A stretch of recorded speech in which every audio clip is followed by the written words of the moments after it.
How do narcissists sabotage their own lives? Well, I'm going to be going over 8 ways that narcissists actually do sabotage themselves. They do. And I'm going to be going over that in today's video. So stay tuned.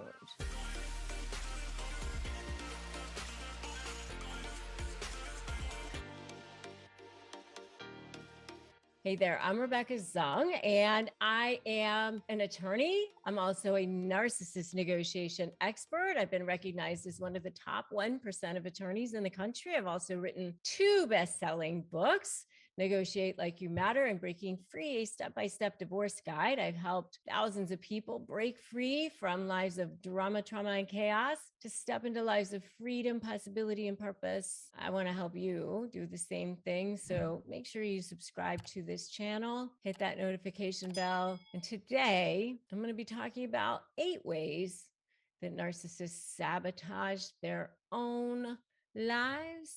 Yes, they actually do, believe it or not. So what's the first way that narcissists actually sabotage their own lives? How do they do this? You think that they don't, but they do. Well, the first way that they do this is through being just generally rude to people. I mean, eventually they do sabotage themselves because they're just rude to people.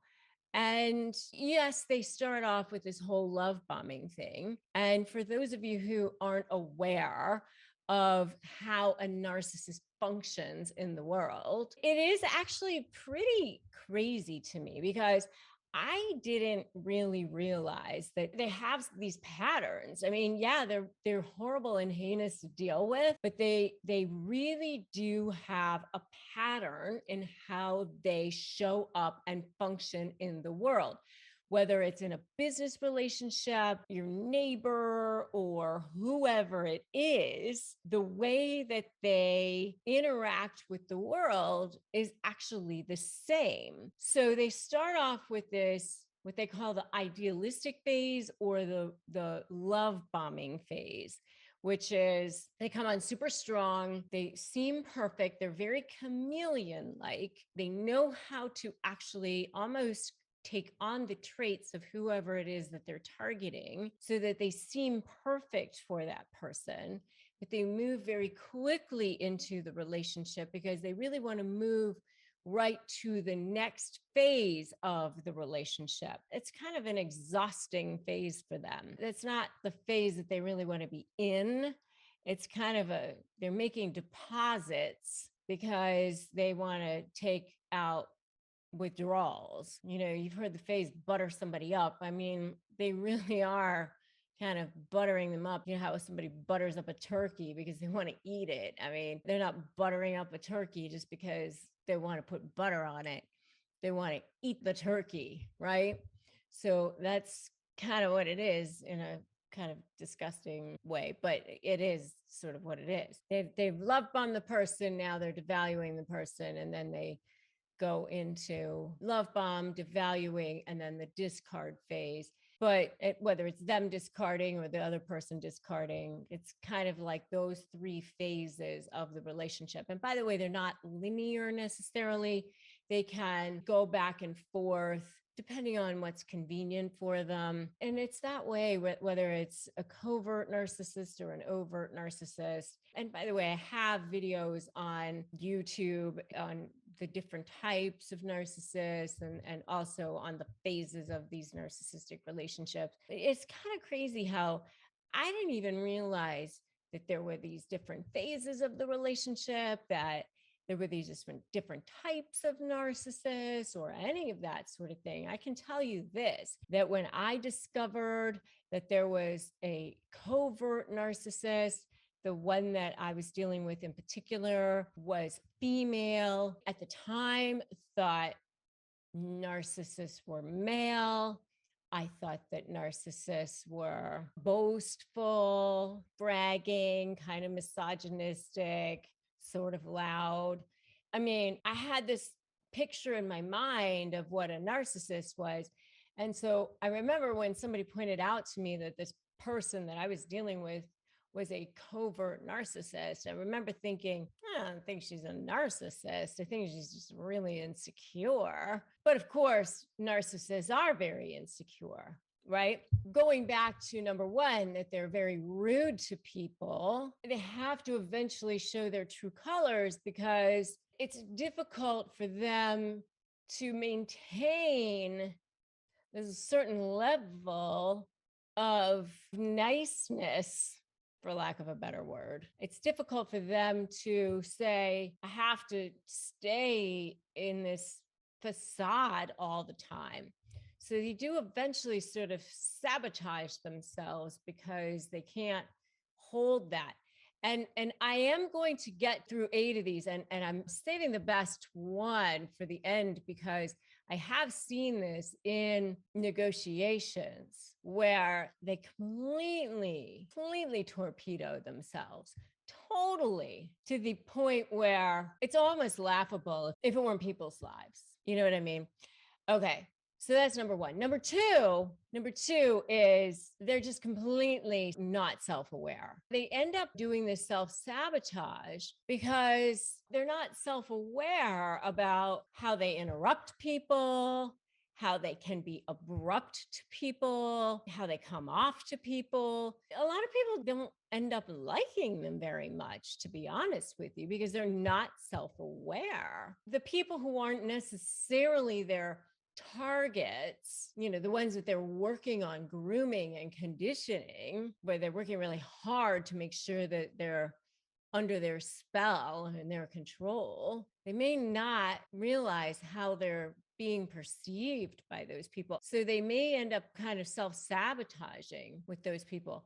The other way is that they self-sabotage because they do have low self-esteem. So they may end up sort of not forming the best relationships or doing and saying and being and acting in the world in certain ways that cause people to not necessarily want to be around them. So that's number two. Number three is that they put their own needs first. So because they put their own needs first, who wants to be around that a lot of times? Who wants to be around somebody who is constantly putting their own needs first, where they're talking about themselves all the time? I've been around people like that, where you're at lunch with them, you're at dinner with them, all they do is talk about themselves. It's a very one-sided type of relationship. I've had clients like that. It's a very, very one-sided relationship. So if all they're doing is putting their own needs first, then they will end up sabotaging their lives in that way as well. So that's number three. Number four, the number four way that narcissists end up sabotaging their own lives is that they are just incapable of forming real relationships. They don't have authentic relationships with people. They don't let people in. They don't really let people see who they are. And that's really sad. So they're incapable of forming true connections with people. How can they? So they do end up sabotaging their own lives, even with their own children, most of the time. A really good example of this I had seen in the mini series with Hugh Grant. I did a video on this called The Undoing of the Narcissist. The series was The Undoing. And by the way, I'm going to just do a little bit of a spoiler here, but he played this upstanding guy who was a physician, and he had committed a heinous act, I'll just say. For those of you who maybe want to go back and see it, I don't even know if it's still on. It was last year, but he had committed this heinous act. And then, he was trying to get out of it. And he was trying to put the responsibility on others, let's just say. And the closer and closer that it got to him, at the very end, he tried to pin it on his own child. And at that point, that's when his wife knew that it definitely had to be him, because Who would do that? I mean, as far as being incapable of forming real relationships, my God, who would do that? Okay, so that's number 4. Number 5 is that the relationships are just transactional. I mean, that's just another way that they are sabotaging their own lives, because it's like, I'll only do something for you if you do something for me. What's in it for me? You know, they will never do something for someone unless there's something coming back in return. How sad is that? You know, the relationships have to be transactional. And boy, do I know people like that. I'll only scratch your back if you scratching mine. Only if there's something in it for them. And that is so narcissistic. I mean, it's such a very big, glaring characteristic of a narcissist, that's for sure. So that's number 5. Number 6 is how they act outrageously sometimes. And then people will definitely see it. And that is a huge red flag of a narcissist. Boy, have I seen this. You know, they just treat people horribly at a restaurant. They make a huge scene, treat this wait staff terribly, super rude to people. And then people eventually will see how they are, where they're just outrageous. I've seen this where moms have acted awful at events where I've been there with my daughter, and they make a huge scene at a theater. So when people just act outrageously sometimes, and people eventually see it, then you start to know. And by the way, this is not your problem. I mean, don't take this on.